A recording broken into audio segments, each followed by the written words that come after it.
sits down and says, my child, he has cried enough. He has cried. Automatically now the heaven has to come.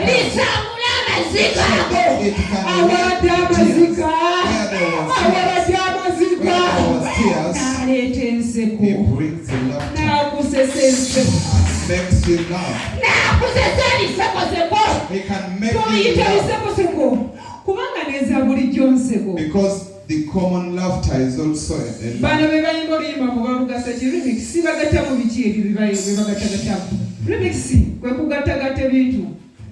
Yes, Amen. He can mix and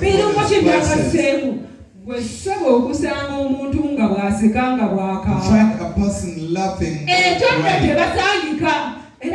They are not common. You find a person smiling, crying.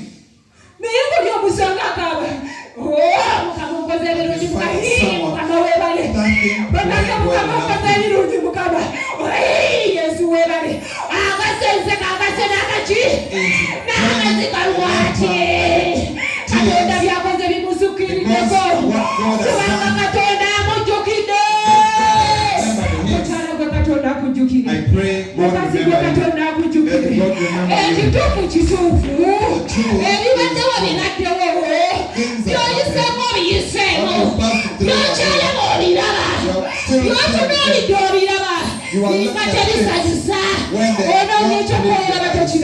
you look for something to do, but you don't see. You cry every day. You cry every day. You sleep, but you feel no one can live for you, but I pray for you, for God to remember you. Pray that God remember you. Maybe you don't understand me who and the landlord says they are not our people. They are not our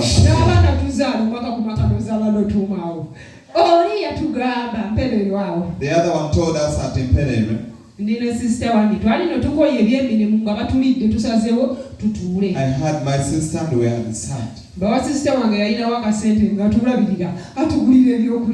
My sister's husband could take care of us.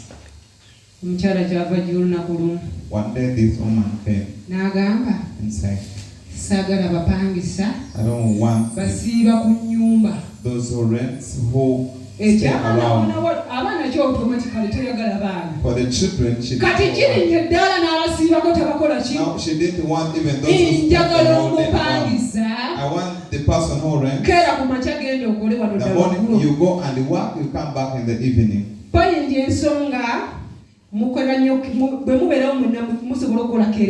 Because if you're not, you can make noise. You can fill the latrine and the edges. You can also shout. The following day I went to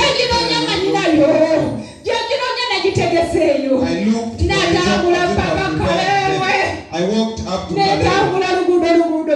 I walked looking for the job.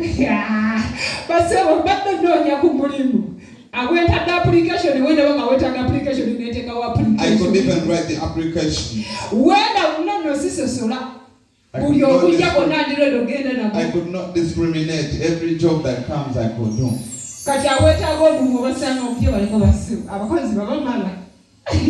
When I find a job, I ask them whether the workers are enough. I turned when I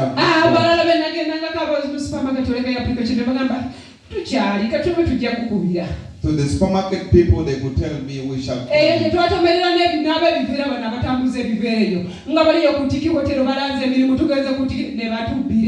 That's where we found this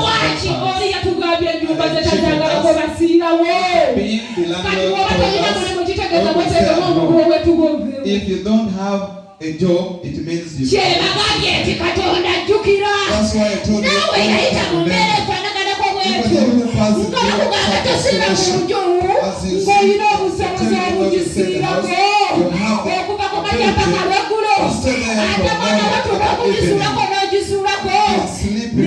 The following day you stay there.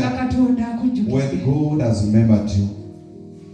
Yes, praise Jesus. Hallelujah. Amen. Let God remember you. You man, let God remember you.